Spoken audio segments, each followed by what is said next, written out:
Hey guys, welcome back to my channel, and I'll be starting a new video series where I'll be releasing videos every week, or hopefully every week, about this. Now this is my Mustang V6, as some of you may have noticed. Ignore the oil that's spilled right there. And we have something special going on. This is going to be a series about Coyote swapping a 2005 V6.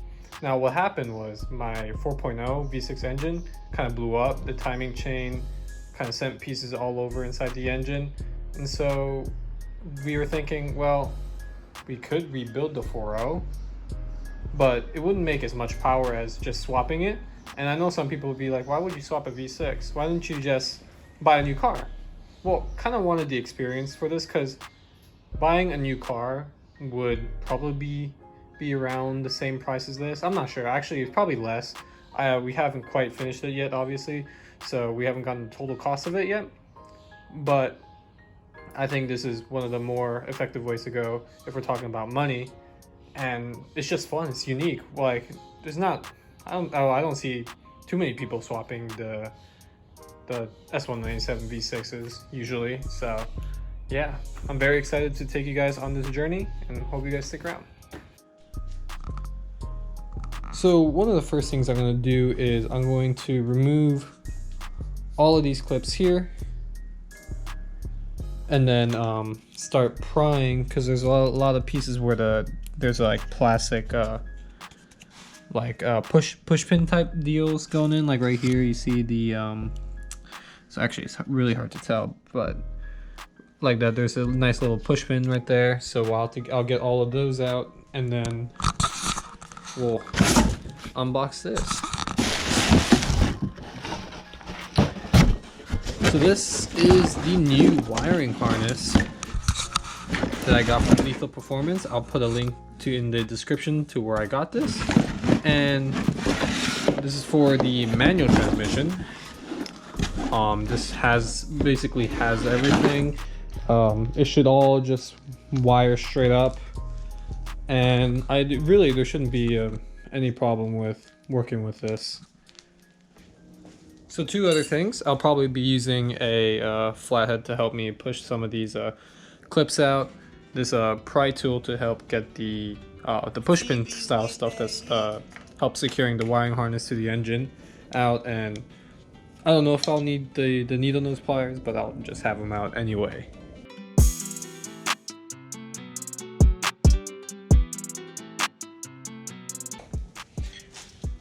I was gonna first try and get all the wires going to the coil packs out first, but I decided to get more room to work with. I think I'm gonna take out the push pins that attach the engine harness to the, looks like the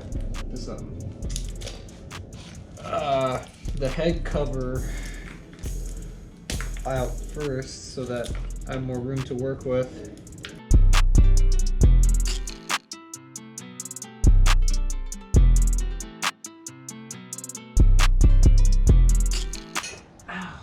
Oh, I just stabbed myself. Ow. Ugh. They didn't tell me this was gonna be the hard part. Just kidding. If this is the hard part, I don't know what it's gonna be like trying to get the transmission and all that mated up with the control pack that we also bought that has like the PCM and all the other stuff to actually have the engine working.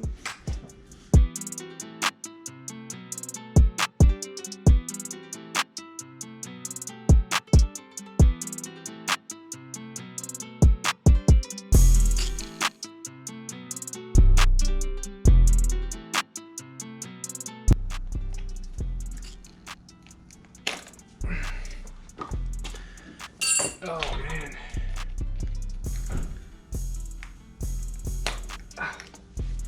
Gosh. I gotta put my gloves on because I keep on stabbing myself. Jeez. Ow, that really hurt.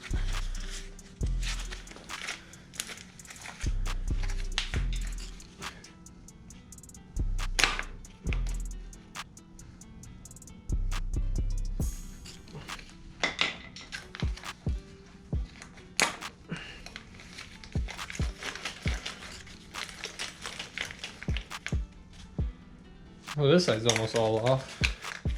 Just have a couple more pieces that need to come out.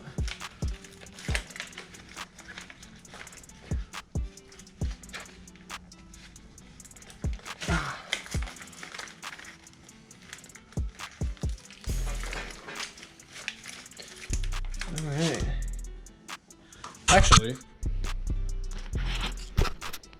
there's a little bolt right here. I think this is like a ground. I need to remove this to get this part side of it free. And it happens to be a 10 mil that goes right there.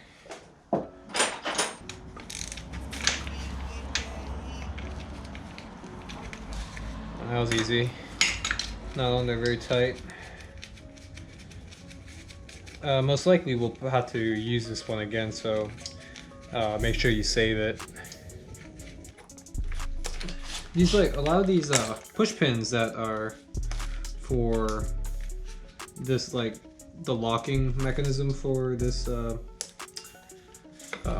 clip, I've like broken. I was gonna, like, I've broken so many of them trying to get these off, because some of them are on there pretty tight for some strange reason. Well, not strange, but like they don't need to be on that tight, really.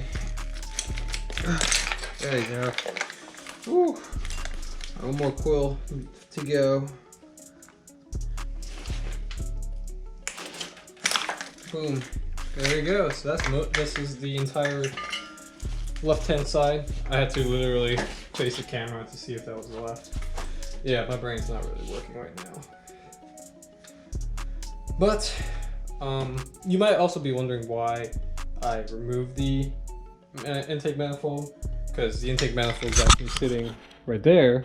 The reason is because, well, for one, I had to access most of this.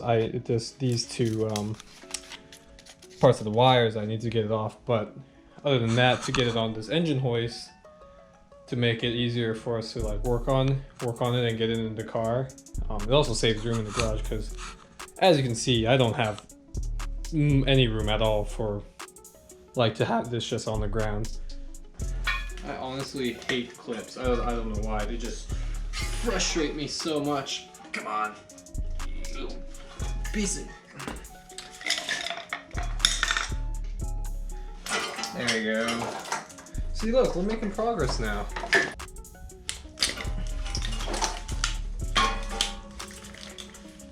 That's most of it done.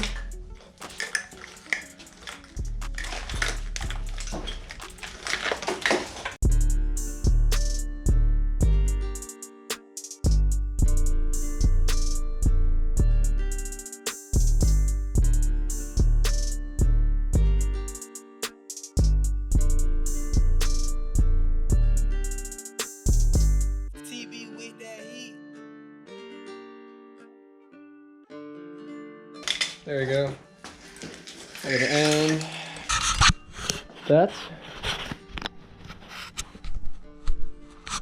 So that's the entire wiring. Well, just the engine harness part of the wiring. So now it's time for this one to go on.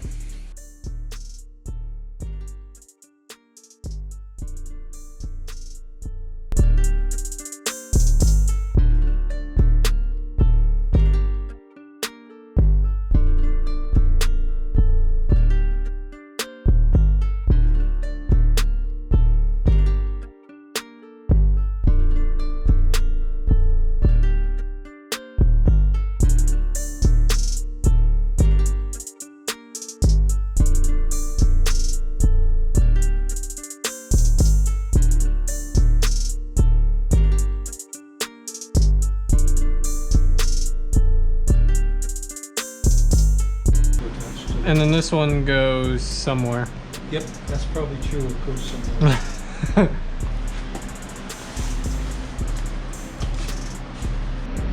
So the white guys go to the... Ah, there's fuel.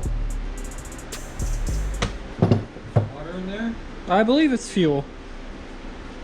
So the white guys go to the fuel injectors. Yeah, I think that's pretty much it for this, for now. So there you guys have it. That's it for the engine wiring harness. Nothing too difficult for now. Obviously, this is the first stage of putting the Coyote engine inside the V6. Something that I would like to note though is that I believe these are engine knock sensors. Please correct me if I'm not right, but you'll need to either buy or use the existing knock sensors that came with the original wiring harness, because these harnesses did not come with it, and they just kind of plug in there, plug into those two sensors, and pretty simple. But anyway, guys, obviously we're missing some things to plug into because the intake manifold is not on there. I believe these go to the PCM. But that's it for the engine harness for now. In the next episode, I'm going to be doing the long tube headers and the engine mounts. I think you can see those down there. If you guys enjoyed these kind of videos, please like and subscribe. Follow my progress as I go through this, because this is going to be a lengthy progress. And I hope you guys stick around and enjoy every bit of it.